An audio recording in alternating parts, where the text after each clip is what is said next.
नमस्कार। आज हम जानेंगे 28वें श्लोक का अर्थ। भूतानि के साथ सर्व शब्द का प्रयोग होने से ऐसा भ्रम हो सकता है कि सभी प्राणी द्वंद्व मोह से मोहित हो रहे हैं, कोई भी उससे बचा नहीं है। अतएव ऐसे भ्रम की निवृत्ति के लिए भगवान कहते हैं, श्लोक 28, एषान्त्वन्तगतं पापै जनानां पुण्यकर्मणां ते द्वन्द्वमोह निर्मुक्ता भजन्ते मां दृढ़व्रताः। श्लोक का अर्थ, परंतु निष्काम भाव से श्रेष्ठ कर्मों का आचरण करने वाले जिन पुरुषों का पाप नष्ट हो गया है, वे राग द्वेष जनित द्वंद्व रूप मोह से मुक्त दृढ़ निश्चयी भक्त मुझको सब प्रकार से भजते हैं। द्वंद्व मोह से मोहित मनुष्य तो भजन नहीं करते, और जो द्वंद्व मोह से मोहित नहीं है वे भजन करते हैं। तो भजन न करने वालों की अपेक्षा भजन करने वालों की विलक्षणता बताने के लिए यहाँ तू पद आया है।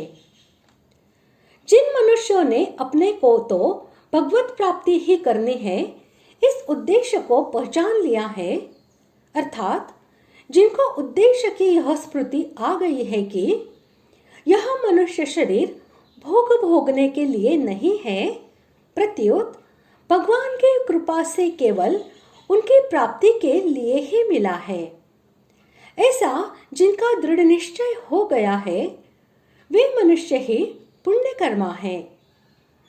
तात्पर्य यह हुआ कि अपने एक निश्चय से जो शुद्धि होती है, पवित्रता आती है, वह यज्ञ, दान, तप आदि क्रियाओं से नहीं आती। कारण कि हमें तो एक भगवान की तरफ ही चलना है, यह निश्चय स्वयं में होता है, और यज्ञ, दान आदि क्रियाएं बाहर से होती है। अंतगतम पापम कहने का भाव यह है कि जब यह निश्चय हो गया कि मेरे को तो केवल भगवान की तरफ ही चलना है, तो इस निश्चय से भगवान की सन्मुखता होने से विमुखता चली गई, जिससे पापों की जड़ ही कट गई, क्योंकि भगवान से विमुखता ही पापों का खास कारण है। संतों ने कहा है कि 1.5 ही पाप है और 1.5 ही पुण्य है। भगवान से विमुख होना पूरा पाप है, और दुर्गुण दुराचारों में लगना आधा पाप है। ऐसे ही भगवान के सन्मुख होना पूरा पुण्य है, और सद्गुण सदाचारों में लगना आधा पुण्य है। तात्पर्य यह हुआ कि जब मनुष्य भगवान के सर्वथा शरण हो जाता है, तब उसके पापों का अंत हो जाता है। दूसरा भाव यह है कि जिनका लक्ष्य केवल भगवान है, वे पुण्यकर्मा है, क्योंकि भगवान का लक्ष्य होने पर सब पाप नष्ट हो जाते हैं। भगवान का लक्ष्य होने पर पुराने किसी संस्कार से पाप हो भी जाएगा तो भी वह रहेगा नहीं, क्योंकि हृदय में विराजमान भगवान उस पाप को नष्ट करा देते हैं। तीसरा भाव यह है कि मनुष्य सच्चे हृदय से यह दृढ़ निश्चय कर ले कि अब आगे मैं कभी पाप नहीं करूंगा, तो उसके पाप नहीं रहते।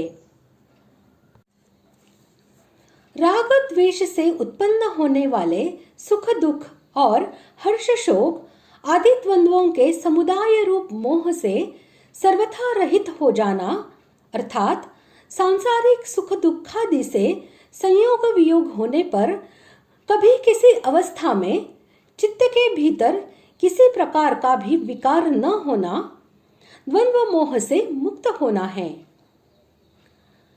दृढ़व्रता का अभिप्राय यह है कि जो बड़े से बड़े प्रलोभनों और विघ्न बाधाओं के आने पर भी किसी की कुछ भी परवाह न कर भजने के बल से सभी को पददलित करते हुए अपने श्रद्धा भक्तिमय विचारों और नियमों पर अत्यंत दृढ़ता से अटल रहते हैं, जरा भी विचलित नहीं होते, उन दृढ़ निश्चयी भक्तों को दृढ़ व्रत कहते हैं।